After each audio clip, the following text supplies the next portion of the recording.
My parents skipped my wedding because I married before my perfect sister. Now they're flawless family. Image is finally falling apart. You won't believe what happened on my wedding day. I kept checking my phone every 5 minutes, desperately hoping for a text that never came. The church was absolutely beautiful, my bride. Radiant, but those first 2 rows on my side? Painfully empty. My parents actually chose to visit my sister Amelia's medical conference instead of attending the most important day of my life. That absence, that gut punch, left a wound deeper than I could ever admit. Not until their perfect family facade finally, explosively, shattered months later. Growing up in our pristine colonial home in suburban Connecticut, I learned early that our family had a distinct hierarchy. My sister Amelia wasn't just my parents' daughter. She was their masterpiece. 3 years younger than me, she managed to cast a shadow I could never escape from. The moment she brought home her first perfect spelling test in first grade, my parents, Robert and Margaret Bennett, knew they had produced something extraordinary. Amelia wasn't just smart. She was brilliant. By 12, she was taking high school math. By 16, she was publishing research papers with university professors. Her bedroom walls accumulated academic awards like other kids collected. Posters, valedictorian, National Merit Scholar, full ride to Princeton, followed by Harvard Medical School. Every achievement meticulously documented in our family's endless photo albums. Then there was me, Jason Bennett, the decidedly average son. I wasn't a bad student. I consistently brought home B's, with occasional A's in subjects I enjoyed. I played second-string baseball, participated in drama club, and eventually graduated with a respectable GPA from Connecticut State. My achievements weren't failures, they just weren't exceptional. In the Bennett household, being ordinary was tantamount to disappointment. Jason tries hard, my mother would tell her friends with that particular smile, the one that conveyed sympathy for my mediocrity. My father would nod, silently, then immediately pivot. Now, Amelia, she just submitted another research paper. The pattern was established early and reinforced consistently. Amelia's science fair victories warranted family celebrations at expensive restaurants. My solid performance in the regional baseball championship received a distracted, "Good job, son," while my father checked emails on his phone. My mother attended every single one of Amelia's academic competitions, even flying across the country when necessary, while consistently finding reasons to miss my baseball games or theater performances. The family photo wall in our living room told the story clearer than words ever could. Amelia's graduation portraits, high school and college, occupied prominent center positions. My graduation photo hung in the corner, partially obscured by a decorative sconce. Visitors to our home were invariably treated to elaborate stories of Amelia's accomplishments, while my existence merited brief mentions. I'll never forget my senior year high school play.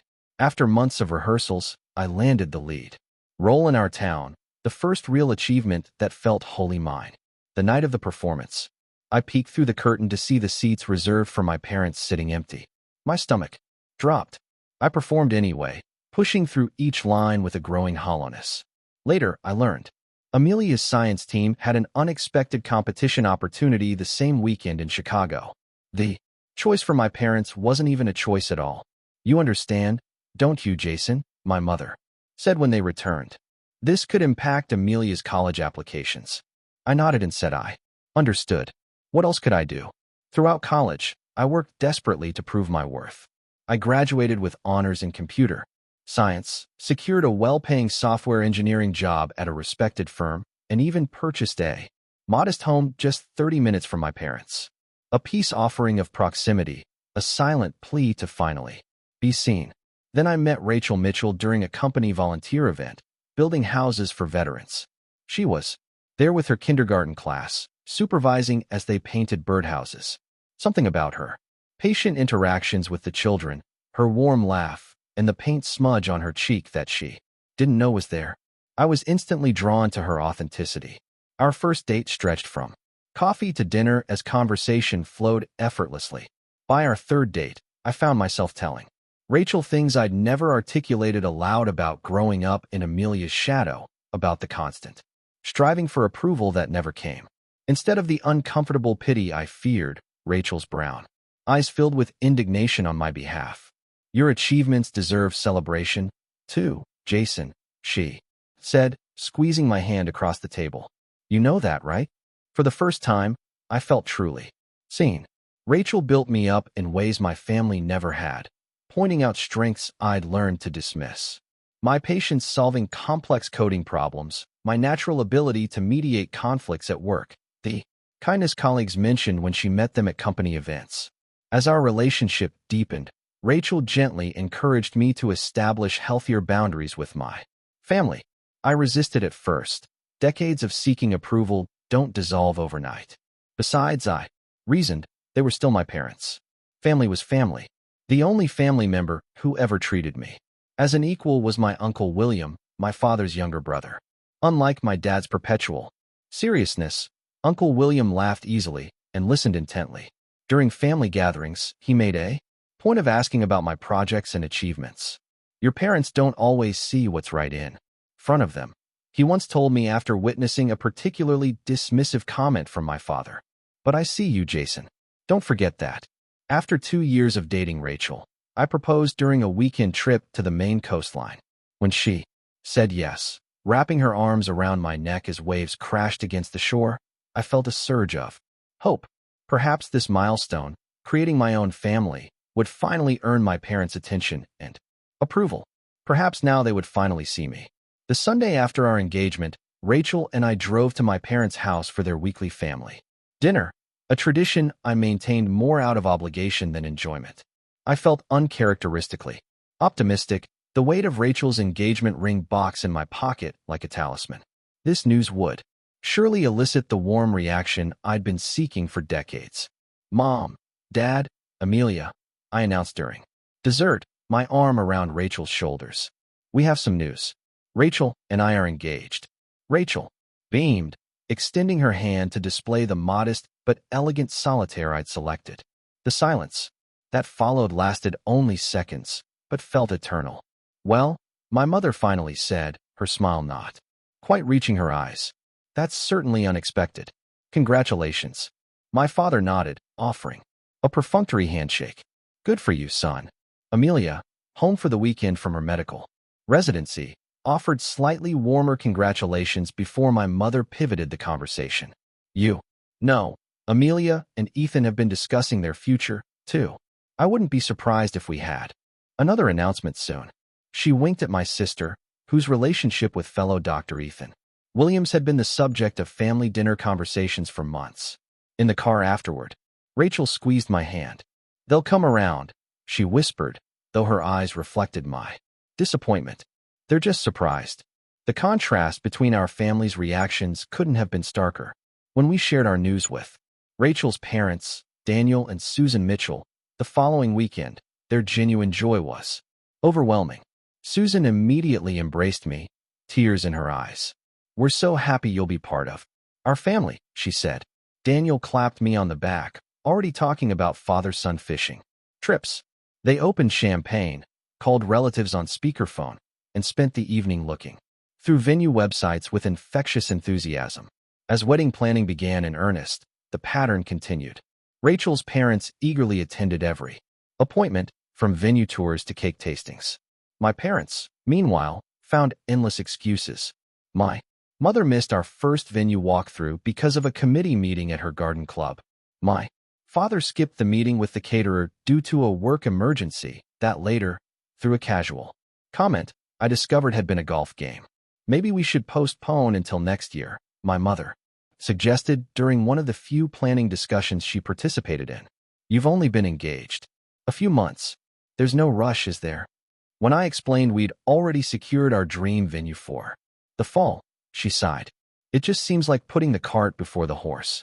In traditional families, the older sister usually marries first. Mom, Amelia isn't even engaged yet, I pointed out. Well, it's only a matter of time, she replied confidently. And these things have a proper order. My father's contributions to wedding discussions centered primarily around cost, despite my assurances that Rachel and I were covering most expenses ourselves with generous help from her parents. A A smaller ceremony would be more sensible, he advised, even after I'd explained the guest list had already been finalized. Something intimate, practical. The same man who had once commented that no expense would be spared for Amelia's eventual special day now examined our modest wedding budget with a banker's scrutiny. 3 months before our wedding, my parents hosted a family dinner that would prove pivotal. Rachel and I arrived to find the dining room decorated with flowers, champagne chilling in an ice bucket. Unusual touches for a standard Sunday meal. The reason became clear when Amelia arrived with Ethan, her hand conspicuously showcasing a diamond ring that caught the light with blinding intensity. "We're engaged," she announced, though the stage setting made it obvious my parents had already been informed. What followed was a flurry of celebration unlike anything my engagement had received. My mother openly weeping with joy, my father making an uncharacteristically emotional toast. Phone calls to extended family members right at the dinner table. As congratulations flowed, I felt Rachel tense beside me.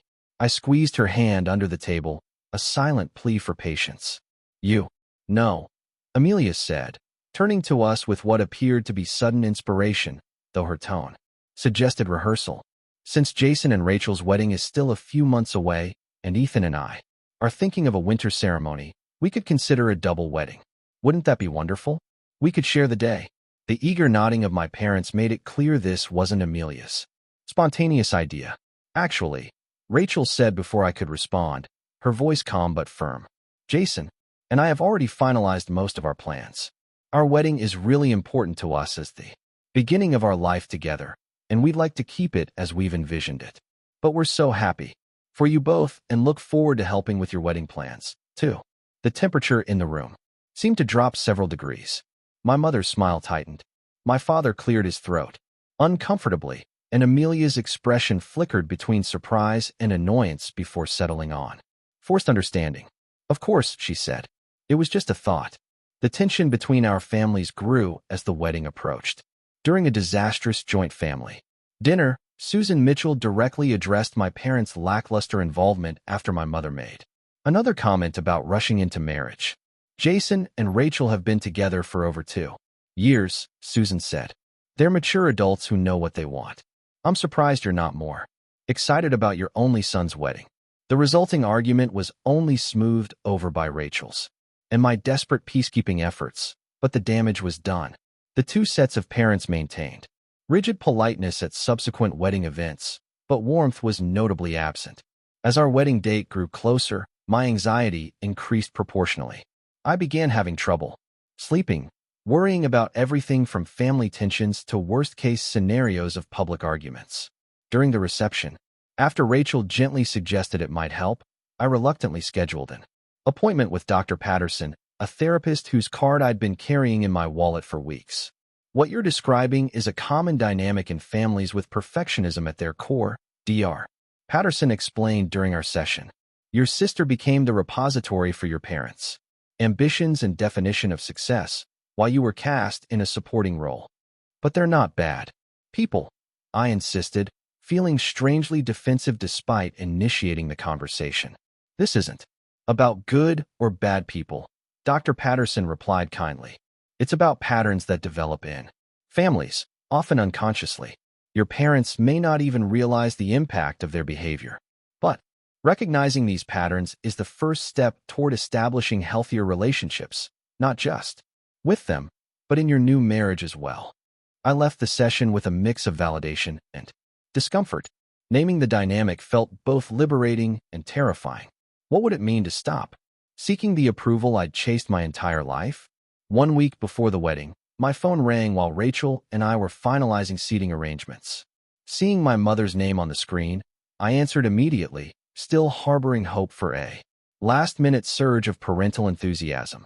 "Jason, we have a situation," my mother began without preamble. "Amelia has been invited to present her research at an international medical conference in Boston. It's an incredible opportunity, the same weekend as your wedding." My stomach dropped as I immediately understood what was coming. "The thing is," she continued, her voice taking on the reasonable tone she used when delivering disappointing news, "this could really advance her career.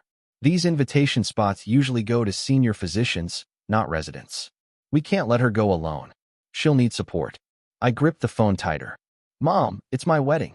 I know, sweetheart, and we're so sorry about the timing, but surely you understand how important this is for Amelia's future. Your father and I need to be there for her big moment. What about my big moment? The words escaped before I could filter them. A pause. Jason, you have Rachel and her family. Amelia only has us. We'll try our best to make it back for at least part of the reception if the presentation finishes early. The conference is only in Boston, after all. After disconnecting, I sat motionless at the kitchen table. Rachel found me there 10 minutes later, staring at nothing. They're not coming, I said flatly when she asked what was wrong. As I explained the situation, Rachel's expression transformed from confusion to disbelief to outrage. They're skipping our wedding for a conference. Are you kidding me? I shook my head. A lifetime of disappointment crystallizing into this final rejection. It's Amelia's conference. That's all that matters. Rachel called her parents that night. Their reaction matched hers, pure indignation on my behalf. Daniel Mitchell immediately offered to stand in for father of the groom duties. Susan promised to help fill the family void with extended relatives and friends. Their protective outrage was touching, but it couldn't fill the hollow space expanding in my chest. My best friend Trevor was less diplomatic when I told him. That's messed up, man. Seriously messed up. He immediately organized the groomsmen to arrive early on the wedding day, ensuring I'd be surrounded by support. Family isn't always blood, he reminded me. Remember that. The morning of my wedding dawned bright and clear, the perfect October day we'd hoped for. Despite everything, I felt a surge of joy knowing I would marry Rachel in just a few hours. Still, I couldn't stop checking my phone, holding on to a sliver of hope that my parents might have reconsidered. No messages appeared except well wishes from friends and a text from Uncle William, confirming he'd arrived in town. Uncle William came to my hotel suite while I was getting ready, earlier than the scheduled time for family photos. He took one look at my face and understood everything. My brother is an idiot, he said bluntly, straightening my tie with paternal care. I want you to know I tried to talk sense into him, into both of them. I swallowed hard, focusing on my cufflinks. Thanks for coming, Uncle William. It means a lot. Jason, look at me. He set his hands on my shoulders. I've watched you grow from a thoughtful boy into a man of integrity and kindness. I've seen how you've built a career through hard work and intelligence. And I've seen how you treat Rachel with the respect and love that makes a marriage work. I am incredibly proud of you. Your parents' absence today is their loss, a moment they can never get back. Don't let it diminish your joy. His words broke something open inside me. For a moment, I couldn't speak. Would you? I finally managed. Would you walk with me down the aisle, stand in for my dad? Uncle William's eyes glistened. It would be my greatest honor. The ceremony itself was beautiful. Rachel took my breath away as she walked toward me, her eyes never leaving mine. When the minister asked who supported this union, Uncle William stood proudly. Daniel Mitchell, sitting in the front row where my parents should have been, gave me a supportive nod, but the empty chairs haunted me. During the reception, I caught glimpses of people noticing the absence, whispering questions. Rachel's father gave a heartfelt toast, carefully avoiding direct mention of my parents while emphasizing the importance of choosing to be present for loved ones. Important moments. Family is built not just through blood, but through choices, he said, raising his glass. Through showing up, through celebrating each other's joys and supporting each other. Through challenges. Today, we welcome Jason into our family, not just as a legal formality, but with our whole hearts. Later that evening, while Rachel danced with her cousins, I checked my phone one last time. No messages from my parents, but Amelia had posted on Instagram a smiling photo with our parents at her medical conference captioned, "So grateful for my amazing support system, always being there for the big moments. Hashtag blessed, hashtag future of surgery." The timestamp showed it had been taken during our ceremony. I shut off my phone for the rest of the night, determined to focus on the people who had chosen to be present. We danced, laughed, and celebrated with friends and Rachel's loving family. If Anyone noticed the tight set of my jaw or my occasional distant gaze? They didn't mention it. Our honeymoon in Hawaii provided a welcome escape. For 2 weeks, surrounded by ocean beauty and wrapped in Rachel's love, I could almost forget the wedding day betrayal. Almost. The pain surfaced. In quiet moments, watching other families on the beach, overhearing a father-son conversation at dinner. It doesn't just go away, Rachel acknowledged one night as we watched the sunset. And that's okay. I'm here through all of it. When we returned home, a card from my parents waited in our mail pile. Inside was a generic, "Congratulations on your wedding" message with their signatures. Nothing personalized, no. Acknowledgement of their absence. Just a check that felt more like an obligation than a gift. 2 weeks later came the first family gathering since the wedding, a dinner at my parents' house that Rachel and I debated attending before reluctantly agreeing we should go. My parents greeted us as if nothing had happened. My mother hugged me with her usual brisk affection. My father shook my hand firmly, and both cooed appropriately over our honeymoon photos.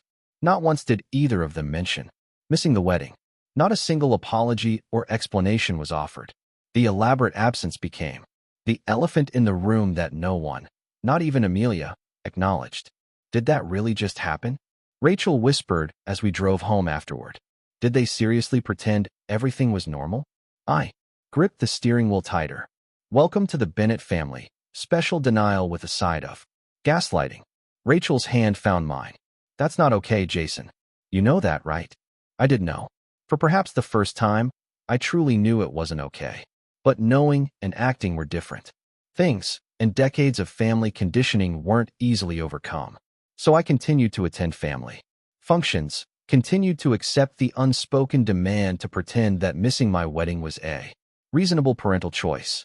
Meanwhile, Rachel's anger toward my parents simmered beneath a veneer of politeness. I could see it in her eyes during family gatherings, hear it in her carefully measured responses to my mother's comments, my loyal defender holding back for my sake alone. 3 months after our wedding, the Bennett family focus had fully shifted to Amelia and Ethan's upcoming nuptials. My mother called weekly with updates on their plans, the prestigious cathedral they'd secured, the renowned chef catering their reception, the custom gown being designed for Amelia. The engagement party is set for the 15th, she informed me during one such call. At the Westport Country Club. Black tie, of course. I marked the date without comment, though the contrast to our own engagement, acknowledged with a casual dinner at my parents' house, wasn't lost on me. When the formal invitation arrived, embossed in gold on heavy cardstock, Rachel raised an eyebrow. Quite the production. We should go, I said, though without enthusiasm. Keep the peace. Rachel studied me for a moment. Are we keeping the peace, or are we enabling behavior that hurts you? It was a fair question, one I wasn't ready to answer. Just this once, I compromised. We'll go just this once, and then maybe take a break from family events for a while. The engagement party was exactly as elaborate as expected. The country club ballroom gleamed with white roses, crystal champagne flowed freely, and a string quartet played softly in the corner. My parents worked the room like politicians, my father's hand proudly on Amelia's shoulder as he introduced her and Ethan to their social circle. You'd think they were announcing a royal wedding, Rachel murmured as we watched from our table. Throughout the evening, I noticed several of my parents' friends approaching us with curious expressions. Mrs. Harrison, who had known our family for decades, sat down beside me during dinner. Jason, dear, we missed you at the club's charity gala last month, she said, patting my hand. Your mother mentioned you were traveling for work. I frowned slightly. No, I was in town. We had a quiet weekend at home. Oh, her surprise seemed genuine. Well, that's odd. When I asked about you and mentioned we hadn't seen you at your wedding, she said you'd had a very small ceremony because you were saving for a house. But didn't you buy your place last year? Before I could respond, I overheard my mother at the next table explaining to another friend. Of course, we were devastated to miss Jason's wedding, but these things happen. The ceremony was very small anyway, just a few friends at the courthouse, nothing like what Amelia is planning. The blatant lie knocked the wind from me. Our wedding had hosted 150 guests at one of Connecticut's most picturesque historic venues, hardly a courthouse affair. As the evening progressed, I found myself observing Amelia with new eyes. Behind her perfect smile, I noticed signs of strain. The way she repeatedly checked her phone, how her champagne glass was never less than half empty, the tight grip she maintained on Ethan's arm, even as his attention wandered to other guests. During a momentary lull, I spotted Ethan near the bar, leaning too close to a blonde woman I didn't recognize. His hand rested casually on her lower back as he whispered something that made her laugh. When he pulled out his phone and she entered what appeared to be her number, I felt a surge of protective anger for my sister, despite our complicated relationship. Excusing myself to use the restroom, I passed by Ethan's discarded suit jacket draped over a chair. His phone screen lit up with an incoming text, visible to anyone passing by. Can't wait for next week when she's at that conference. My place or yours, Melissa? Below it was a notification from someone named Jessica. Last night was amazing. When can I see you again? I stood frozen, unsure what to do with this information. The honorable thing would be telling Amelia, but our relationship had grown so distant. Would she even believe me? Or would she see it as jealousy or sabotage? That night, I confided in Rachel about what I'd seen. I should tell her, right? Even though we're not close, she deserves to know before she marries him. Rachel nodded slowly. It's the right thing to do. But Jason, be prepared. She might not thank you for it. People often shoot the messenger. The next day, I called Amelia and asked if we could meet for coffee, just the two of us. She sounded surprised, but agreed. We met at a quiet cafe near her apartment, the first time we'd been alone together in months. What's this about? She asked after brief small talk, checking her watch. I have rounds in an hour.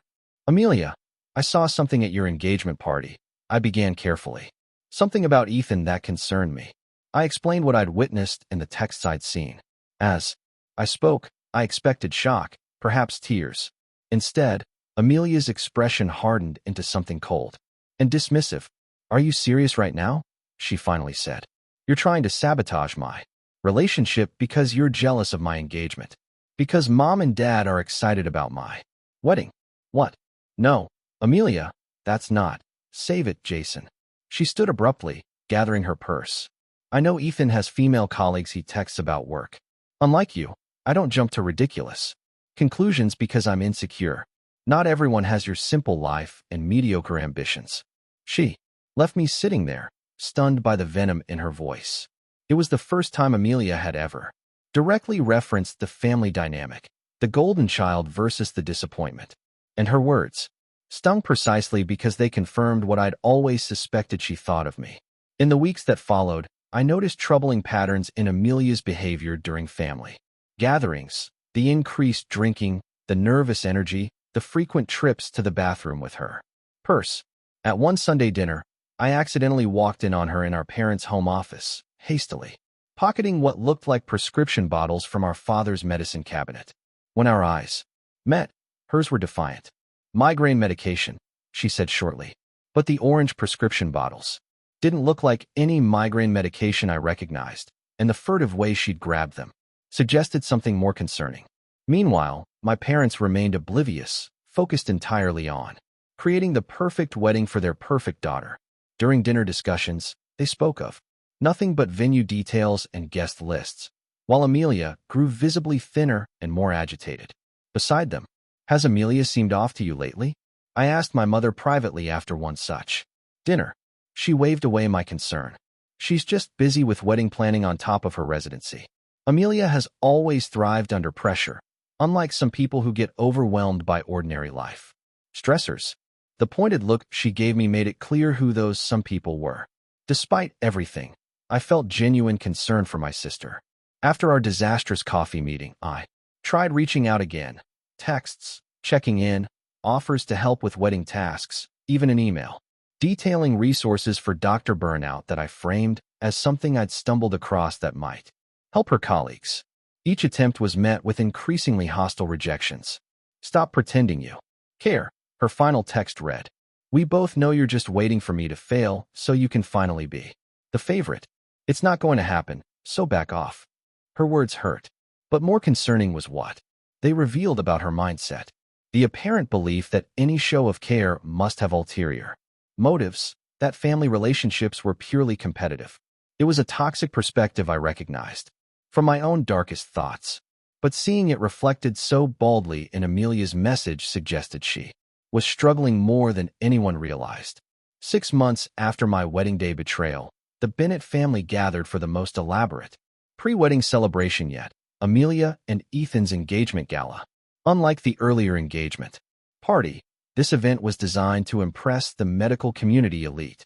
The Westport Country Club's grand ballroom had been transformed with ice sculptures, champagne fountains, and centerpieces that reportedly cost more than Rachel's entire wedding dress. Stunning, Rachel murmured as we entered, her hand tight in mine. My parents greeted us with their usual perfunctory warmth before quickly returning to their hosting duties. Throughout the evening, they paraded Amelia and Ethan around the room like prized thoroughbreds, introducing them to hospital directors and medical research funders. With barely concealed pride, I watched Amelia carefully. She looked beautiful in her designer gown, but alarmingly thin. Her smile seemed fixed in place, her eyes slightly unfocused. She clutched her champagne glass like a lifeline, and I noticed it was refilled at least 5 times in the first hour alone. More concerning was Ethan's behavior. Now that I was watching for it, his indiscretions were painfully obvious. He disappeared with a pharmaceutical rep for 20 minutes, returning with his tie slightly askew. Later, I observed him openly flirting with a nurse from Amelia's hospital, his hand lingering on her arm while Amelia was occupied with guests across the room. Tension built throughout the evening like a gathering storm. I caught Amelia watching Ethan's interactions, her expression growing darker with each observed transgression. She drank steadily, her movements becoming less precise as the night progressed. Around 10 o'clock, the moment finally broke. Ethan, visibly intoxicated, was whispering something to a young woman by the dessert table, his hand inappropriately low on her back. Amelia approached them with deceptive calmness, champagne glass in hand. "Having fun?" she asked, her voice carrying in a sudden lull in conversation. Ethan straightened, flashing his practiced smile. "Amelia, I was just telling Amanda here about our honeymoon plans." "Interesting," Amelia replied, her voice unnaturally controlled. "Especially since we haven't finalized any honeymoon plans, unless you've been making arrangements with someone else." An uncomfortable silence fell over nearby guests. My mother appeared as if summoned by some parental radar for potential scandal. My father close behind. "Amelia, darling," my mother said brightly, "I think the quartet is ready for your special song." "Why don't we?" "No, mother." Amelia's voice cut like glass. "I think it's time we had some honesty at a Bennett family function for once." She turned back to Ethan, whose smile had faltered. "Tell them, Ethan. Tell everyone about Melissa and Jessica, and probably Amanda here, too." Ethan's face flushed. "You're drunk, Amelia. Let's discuss this privately." "I'm not nearly drunk enough." She laughed a brittle sound. "But yes, I've been drinking. Just like I've been taking Dad's Xanax and Mom's Ambien. Whatever gets me through the day knowing my fiancé is sleeping with half the hospital staff, while my parents plan the wedding of the century for their perfect daughter who's actually falling apart." Gasps rippled through the gathering crowd. My father stepped forward, his voice low and urgent. "Amelia, that's enough. You're making a scene." "A scene?" Amelia's voice rose dangerously. "Heaven forbid a Bennett makes a scene. We can't have that, can we? Perfect family, perfect daughter, perfect wedding. Who cares if it's all a lie?" Ethan, clearly sensing disaster, attempted damage control. "She's been under a lot of pressure," he explained to the staring guests. "Residency hours are brutal, and with the wedding planning, don't you dare," Amelia hissed, turning on him. "Don't pretend you care now. I saw the texts, Ethan. All of them. The nurses, the reps, your ex. How many are there? 5, 10. Cornered, Ethan's expression shifted from conciliatory to cold. "You want honesty? Fine. Yes, I've been seeing other people. It's not like you're actually present in this relationship. You're either working, studying, or so medicated you can barely function. Your perfect doctor act is a fraud. You're a mess, Amelia." The room went deadly silent. My mother swayed slightly. My father's face drained of color. And Amelia, strong, perfect Amelia, looked suddenly small and devastated. I moved toward her instinctively, but my mother got there first, grabbing Amelia's arm. We're taking this conversation somewhere private now. The Bennett damage control machine shifted into high gear. My father smoothly addressed the guests, something about family discussions and appreciate your understanding, while my mother steered Amelia toward a private room off the main hall. I followed with Rachel close behind, unwilling to let Amelia face this alone despite our strained relationship. In the privacy of the club's library, Amelia finally broke. Her perfect posture crumpled as she sank into a leather chair, tears streaming down her face. He's been cheating for months, she sobbed. I knew, and I just kept going because stopping would mean failing, and Bennetts don't fail. My mother paced frantically. This can be fixed. We'll speak with Ethan privately. Work something out. No one needs to know about this indiscretion. Indiscretion? I echoed incredulously. Mom, he admitted to cheating with multiple women in public. These things happen in high-pressure careers, my father interjected, straightening his tie. Many successful marriages weather these storms. The important thing is maintaining appearances while we sort this out. My mother nodded vigorously. Exactly. Amelia, darling, go clean yourself up. Your father will speak with Ethan. We can salvage this. I stared at them in disbelief. Are you serious right now? You're more concerned with appearances than the fact that your daughter just had a breakdown in front of 200 people? That she admitted to abusing prescription medications? My mother turned on me, eyes flashing. This wouldn't have happened if you'd told us what you knew about Ethan sooner. You must have noticed something. The unfairness of the accusation hit me like a physical blow. I tried to tell Amelia what I saw.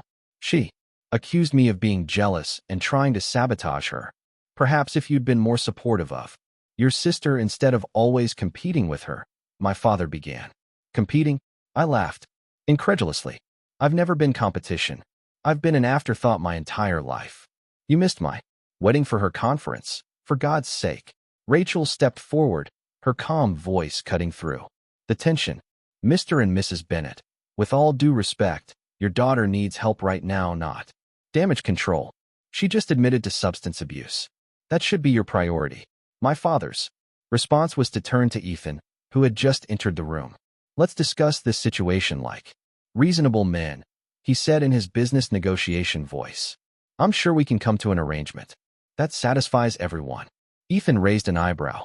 What kind of arrangement? The wedding represents significant invested capital, my father continued. Deposits, arrangements, not to mention the social implications of cancellation. Perhaps some financial consideration could smooth over this misunderstanding. I couldn't believe what I was hearing. You're trying to bribe him to go through with the wedding. After everything that just happened. For the first time in my adult life, I found myself truly furious with my parents. Not hurt, not disappointed, genuinely angry at their warped priorities and the damage they had inflicted on both their children with their obsession with appearances. This stops now, I said firmly. This perfect family fantasy you've cultivated has hurt everyone in this room. Can't you see what it's done to Amelia? What it's doing to all of us? My mother glared at me. Don't be dramatic, Jason. This isn't about you. It's about all of us, I insisted.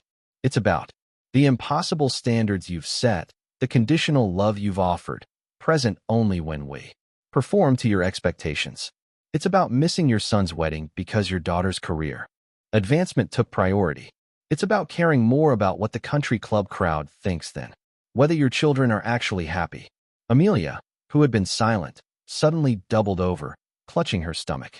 I don't feel right, she mumbled, her words slurring. Everything's spinning. Her face had taken on an alarming grayish tone, her breathing shallow. Rachel immediately knelt beside her, checking her pulse. How much have you had to drink? She asked urgently. And what medication did you take? Amelia's response was barely audible. Xanax, before the party. Then the champagne. Maybe some of those pills in my purse. Don't remember. Rachel looked up at us, her expression grave. She needs medical attention. Now, this could be a dangerous interaction. The next moments passed in a blur. My father called for an ambulance while my mother hovered uselessly, repeating, "This can't be happening," like a mantra. Ethan, displaying perhaps his first moment of genuine concern, mentioned he was a doctor and began checking Amelia's vital signs. As the paramedics arrived and loaded my barely conscious sister onto a stretcher, the carefully constructed Bennett family image finally shattered completely. There was no hiding this, no spinning it into something socially acceptable. The truth was exposed for everyone to see, not just Ethan's infidelity or Amelia's substance abuse, but the toxic family dynamic that had contributed to both. Standing in the country club parking lot, watching the ambulance pull away, my mother turned to me, with tears streaming down her face. "How did we get here?" she whispered, looking suddenly old and lost. For once, I had no comforting response, no reassurance that everything would be okay. The facade had crumbled, and underneath was a mess that had been brewing for decades. "We need to go to the hospital," was all I said. "Our sister needs us now." The hospital waiting room became our family's reckoning ground. My parents sat stiffly in molded plastic chairs, my mother occasionally dabbing at her eyes, my father staring stonily at the wall. Rachel and I occupied chairs nearby, maintaining a deliberate distance. Uncle William arrived shortly after midnight, having been called by a family friend who witnessed the engagement party implosion. He approached me first, squeezing my shoulders supportively before addressing my parents. "How is she?" he asked simply. "Stable," my father replied tersely. "They pumped her stomach and are monitoring her. They're calling it an accidental overdose." "Accidental?" my mother echoed, testing the word's plausibility. Uncle William sat down heavily beside them. "Robert, Margaret, we need to talk about how things got to this point." My father straightened defensively. "This isn't the time for blame, William." "It's not about blame," Uncle William replied gently. "It's about recognition. Something has been broken in this family for a long time. Tonight just brought it to the surface." My mother's composure finally cracked. "We gave our children everything. The best schools, every opportunity. How dare you suggest you gave them things?" Uncle William interrupted. "And expectations. But did you give them unconditional support? Acceptance? The freedom to be human and imperfect?" The question hung in the air, unanswerable because its truth was self-evident. In the harsh fluorescent lighting of the hospital waiting room, the Bennett family mythology couldn't survive. A doctor appeared then, clipboard in hand. "Bennett family. Amelia is awake. She's asking for her brother." The surprise on my parents' faces might have been comical in another context. They clearly expected to be the first ones called. I stood, squeezing Rachel's hand, before following the doctor down the sterile hallway. Amelia looked small in the hospital bed, fur lines snaking from her arm. Her perfect hair was tangled, her makeup smeared. She looked more human than I had seen her in years. "Hey," I said softly, taking the chair beside her bed. "Hey," her voice was raspy. "Guess I really screwed up the perfect daughter act, huh? I think we're both officially off script now." "Hey." Ghost of a smile touched her lips. "You tried to warn me about Ethan." "I did. I was horrible too." "You." I shrugged. "We've both said things we regret." Amelia's eyes filled with tears. "I knew you. No, about them missing your wedding for my conference. I told them not to come with me, that your wedding was more important. They insisted." She looked away. Part of me was glad they chose me. Again, how messed up is that? "It's not messed up," I said quietly. "It's what they trained us for. To compete for their approval, to see each other as rivals instead of allies." She nodded slowly. "When did you figure it out that their love was conditional?" "I think I always knew," I admitted, "but I didn't want to believe it. So, I kept trying to earn what should have been freely given." We talked for nearly an hour. Really talked, perhaps for the first time since childhood. About growing up under our parents' expectations, about the damage done by being the perfect child and the ordinary one, about the medications Amelia had been taking to cope with the pressure, and the warning signs everyone had missed or ignored. When my parents were finally allowed in, Amelia surprised all of us. "I want to see a therapist," she announced without preamble. "And I think we should all go to family therapy." My mother blanched. "Therapy, darling? That's so public. Perhaps a private retreat would be more appropriate." "No, Mother," Amelia said firmly. "Actual therapy with a licensed professional. The hospital psychiatrist already recommended someone who specializes in family dynamics and addiction recovery." Addiction is a strong word, my father protested. It's the accurate word, Amelia countered. I've been using prescription drugs to cope with anxiety for over a year. I need help, and our family needs help, too. My parents exchanged alarmed glances, clearly calculating the social implications of mental health treatment. But Amelia held firm, and, for once, they had no choice but to concede. Their perfect daughter was demanding honesty, and denying her would only confirm the dysfunction she was naming. 2 weeks later, we gathered for our first family therapy session. Dr. Matthews, a compassionate but no-nonsense therapist in her 50s, wasted no time in identifying the problematic patterns. What I'm seeing, she explained, is a family system built around performance and external validation. Robert and Margaret, you've created a hierarchy where love and approval must be earned through achievement. This has created a competition between your children and a deeply insecure attachment style for both of them. My parents shifted uncomfortably. That's a rather simplistic analysis, my father objected. We've always loved both our children. Love isn't just a feeling, Mr. Bennett, Dr. Matthews replied. It's demonstrated through actions. Jason, would you share how you felt when your parents missed your wedding? Put on the spot, I hesitated. For decades, I'd swallowed my feelings to keep peace. Speaking truth felt dangerous. But Rachel's supportive presence beside me gave me courage. I felt disposable, I finally said. Like I had never really mattered. Like everything I suspected about my place in the family was confirmed. My mother gasped. That's not fair. We've always let him finish, Dr. Matthews interrupted gently. This is Jason's experience, and it's valid whether you agree with it or not. Once the dam broke, years of suppressed hurt poured out. I spoke about growing up in Amelia's shadow, about the constant striving for approval that never came, about the wedding absence that had crystallized the family's priorities so painfully. My parents listened with growing distress, my mother eventually dissolving into tears. We didn't know, she kept saying. We didn't realize. That's the problem, Amelia interjected, surprising me with her support. You never looked beyond your expectations to see what was actually happening to us. You never asked if we were happy, only if we were successful. The session was brutally difficult. But something shifted that day. For the first time, our family's dysfunction was named aloud rather than carefully maintained. My parents' defenses were strong. Decades of justification don't crumble in an hour, but cracks had formed.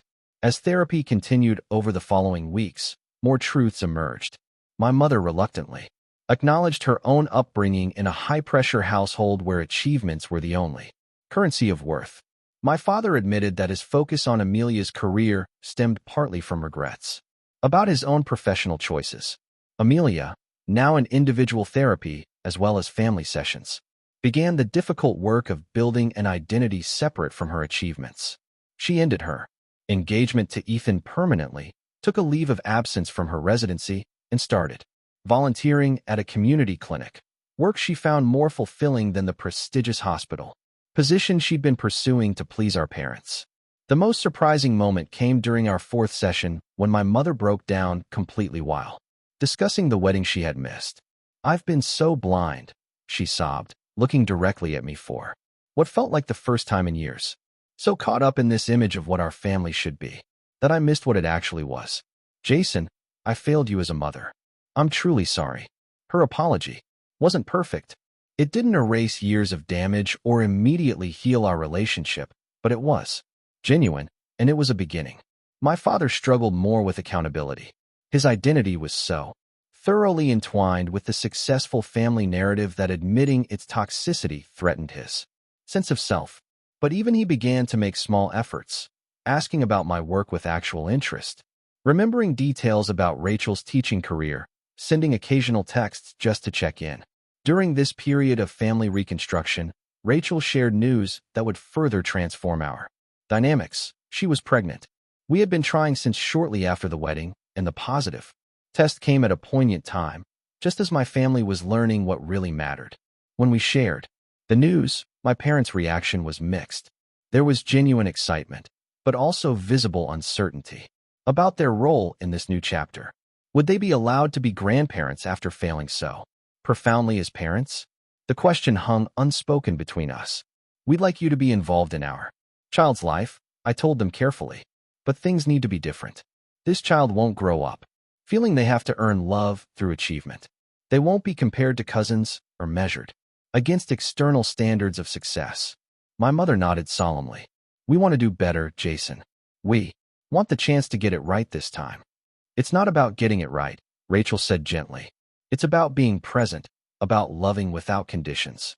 My father, in a rare moment of emotional honesty, wiped away a tear. We'll try, he promised.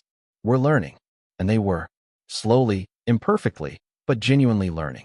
1 year after the engagement party disaster, Rachel and I were preparing our modest suburban home for the imminent arrival of our daughter. The nursery, painted a soft seafoam green, was nearly complete. Crib assembled, tiny clothes washed and folded, stuffed animals arranged on floating shelves.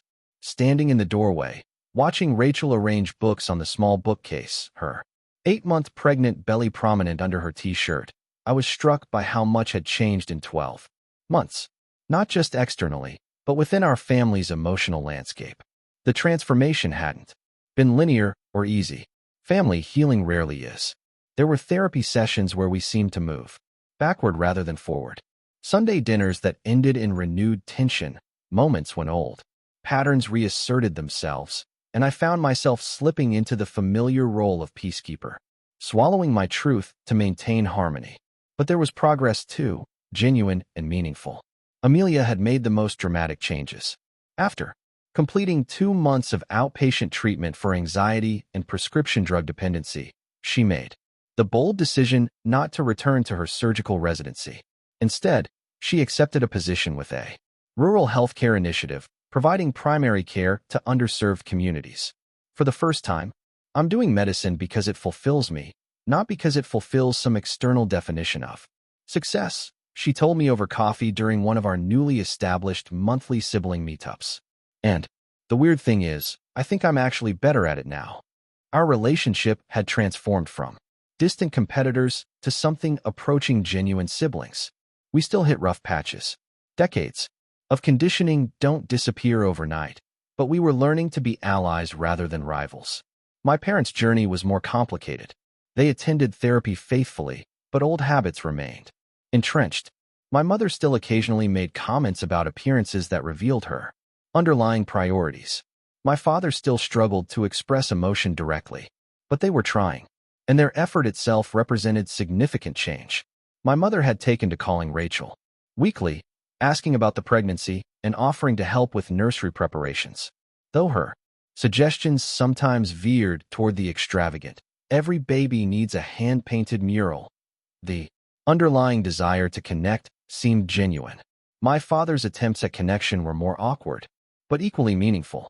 He'd email me articles about software development or new tech trends, his way of showing interest in my career.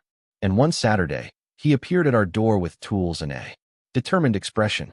Thought you might want help with the nursery furniture, he said gruffly.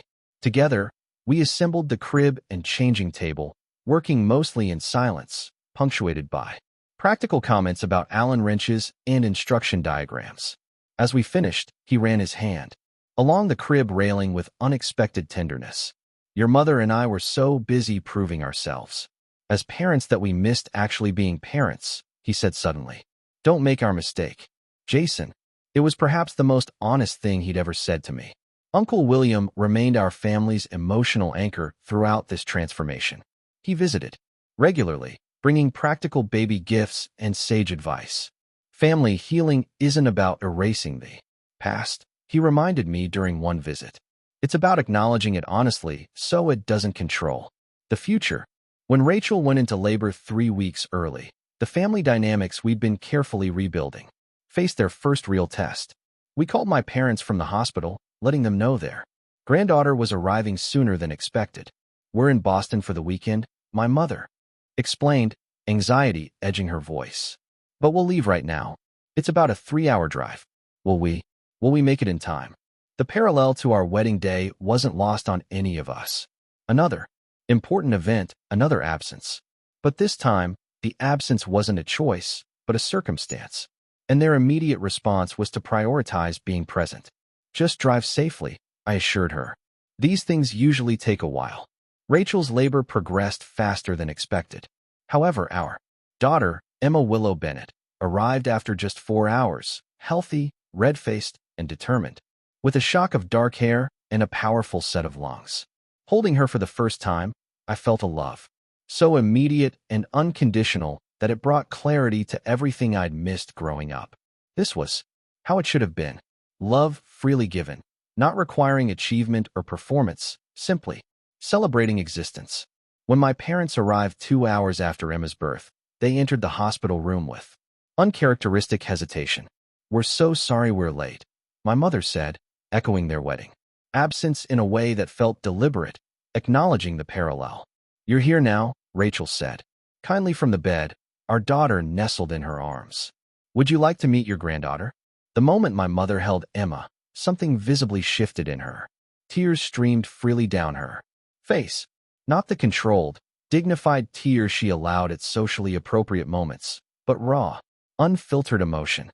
"She's perfect," she whispered. "Absolutely perfect." "Not perfect," I corrected, gently. "Just exactly who she's supposed to be." My mother's eyes met mine, understanding dawning. "Yes," she agreed. "Exactly who she's supposed to be." My father, watching from a slight distance, seemed uncertain of his place until Rachel beckoned him closer. When he finally held his granddaughter, his usual stoicism cracked completely. None of us had ever seen him cry before, yet. Tears fell openly as he cradled Emma's tiny form. "I'm going to do better with her," he promised, looking directly at me. "And with you." In the weeks that followed, our families merged in ways I couldn't have imagined a year earlier. Rachel's parents, who had been my surrogate family when my own was absent, embraced their co-grandparent role with characteristic warmth. Susan Mitchell taught my mother how to properly swaddle a baby, while Daniel and my father discovered a shared interest in woodworking, planning a joint project to build Emma a rocking horse for her first birthday. Amelia became a devoted aunt, visiting whenever her rural clinic schedule allowed.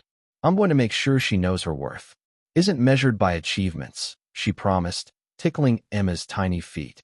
"That's what awesome aunts are for." 6 months after Emma's birth, we gathered for her naming ceremony, a small, meaningful event in our backyard. Both sets of grandparents were present, along with Amelia, Uncle William, and close friends. As I looked around at this imperfect but healing circle of people, I realized we had created something my parents had always sought but never achieved.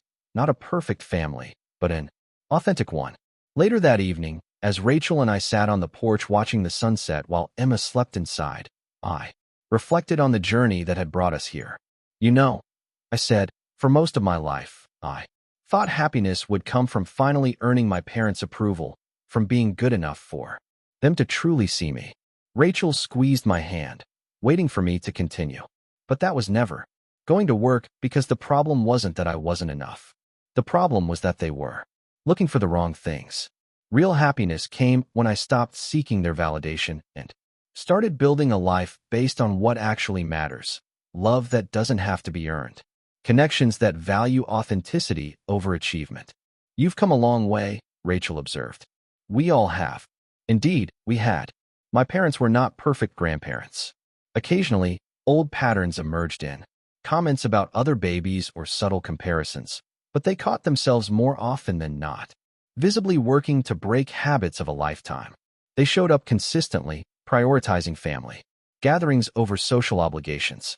For perhaps the first time, Amelia had found a new confidence in her rural medicine career, recently beginning a relationship with another doctor who valued work-life balance and community service. "I'm dating someone who likes me for who I am, not what I achieve," she told me with wonder in her voice. "It's strange, but good." As for me, I was learning that forgiveness wasn't a single decision, but a daily practice. There were still moments when old hurts resurfaced, when I questioned my parents' transformation or feared reverting to established family patterns. But I was also discovering that forgiveness wasn't about forgetting the past. It was about preventing it from determining the future. The family photograph, taken at Emma's naming ceremony, told our story better than words could. Unlike the perfectly posed, artificially smiling portraits that had lined my parents' hallway throughout my childhood, this picture captured authentic joy. My father laughing at something Uncle William had said. My mother, with a smudge of cake frosting on her cheek. Amelia making a silly face at Emma. Rachel and I, looking at each other with unguarded love. Not perfect, real, and infinitely more valuable because of it. So that's my story. How a wedding day absence exposed the cracks in our perfect family facade, and how those cracks ultimately allowed light to enter. If you're watching this and recognize your own family and ours, know that healing is possible, though it requires unflinching honesty and the courage to set boundaries. Sometimes the most loving thing we can do for our family is to stop pretending everything is fine when it isn't. Remember, the most meaningful connections aren't built on perfection, but on truth, forgiveness, and the willingness to begin again.